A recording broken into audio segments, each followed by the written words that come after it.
Ask the Expert with Scott Watson continues here. Watson's Pharmacy and Compounding Center. Some of the things we've been talking about today, and we'll try and get to compounding ideas for children, but we do have a couple of questions right away. So we're going to go to our email question first. There it is. It's from Keisha. What is the difference between a probiotic and a prebiotic, and when would you choose one over the other? First of all, probiotics we discussed. What are prebiotics? Prebiotics they're nutrients that help our good bacteria grow better.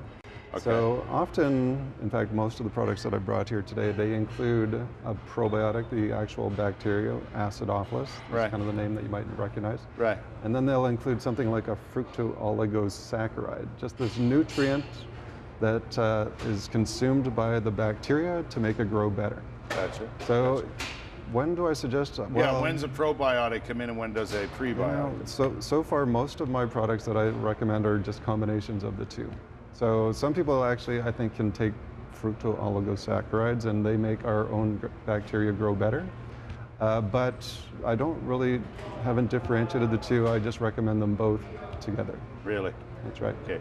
Any further questions, they should come see you. Absolutely. Keisha, and ask your questions in the pharmacy and you get some answers. Yep. We have a phone caller, do we not? Are we ready for that now? Edie is on the telephone.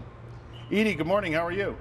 Yeah, I'm so pleased that Watson's has moved in our area. Oh, are you near the new store then? Yeah, I'm near the new store. Isn't that great? Nice. And so pleased.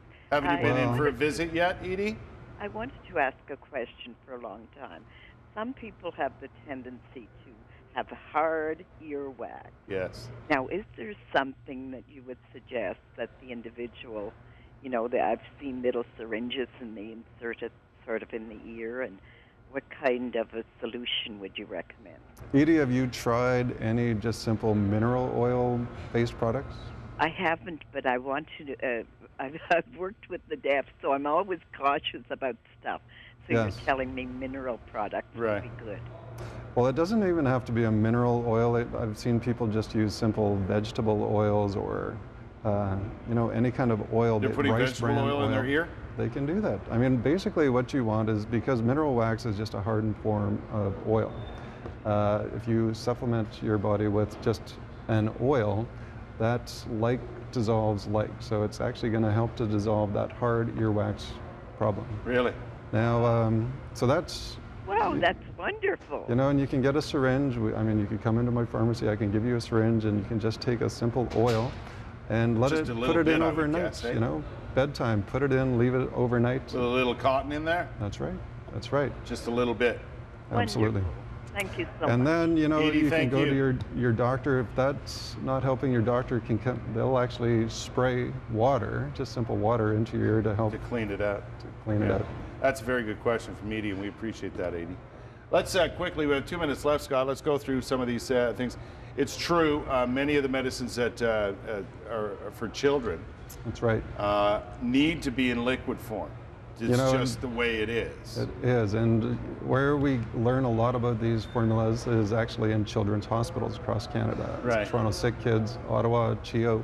Right. Calgary has a sick kids hospital that I've got these formulas. Oh, it's a from. marvelous hospital out there too. Wonderful, yeah. So that's a very good example. A lot of parents, for example, they don't like Tylenol products because of the preservatives and whatnot that they put in there. So we can actually make simple Tylenol suspensions or capsules. Right. Just that clean Tylenol. Gotcha. So capsules? That's right. There are Motrin, Advil, tablets and liquids and chewable tablets, but sometimes parents need a suppository. So we can actually design an ibuprofen suppository. For their children. That's right. Nausea and vomiting, what is transdermal? I would guess that's a cream? That's right. Creams that could be applied. Now, if you're nauseous and you're trying to take gravel, sometimes a lot of the gravel preparations are oral. And if you're just throwing it up, that's not really helping you. There are suppository formulas, which might not be the greatest, but if you just get a nice transdermal preparation that you can apply to the skin, it is very effective. Also, creams can be created, eczema compounded for eczema and acne, right? Now, the mainstay of eczema treatment has been hydrocortisone-based Yes. products, Yes. which very effective, but some people, I don't want to use cortisone. So what can we do? There's a simple mixture that I had learned from some people on the East Coast. It's just a combination of 3 products, glycerin, water, and eucerin, a nice cream. Yeah, yeah. Very effective. B12, vitamin B12 can be combined into skin creams. And Yeah. again, it's very effective, and it's an option to hydrocortisone. And depending on your acne situation, That's right. it's dealt with in various ways depending on the severity of it. That's right. Listen, the best thing to do is come in, and have a chat. If you can help, you will. If people need to go to a doctor, you will provide that avenue and Absolutely. that advice for them, right? Absolutely. Thanks for your time today, Scott. Thanks for having me, and thanks again for coming out to the store. Oh no, I thought it was great. You got to watch. You can watch it on our YouTube channel, On the Job, Leanne Lang, at Watson's Pharmacy and Compounding Center. There's the address. There's the information. There's the website. Just ask questions of your pharmacist. They know what they're talking about.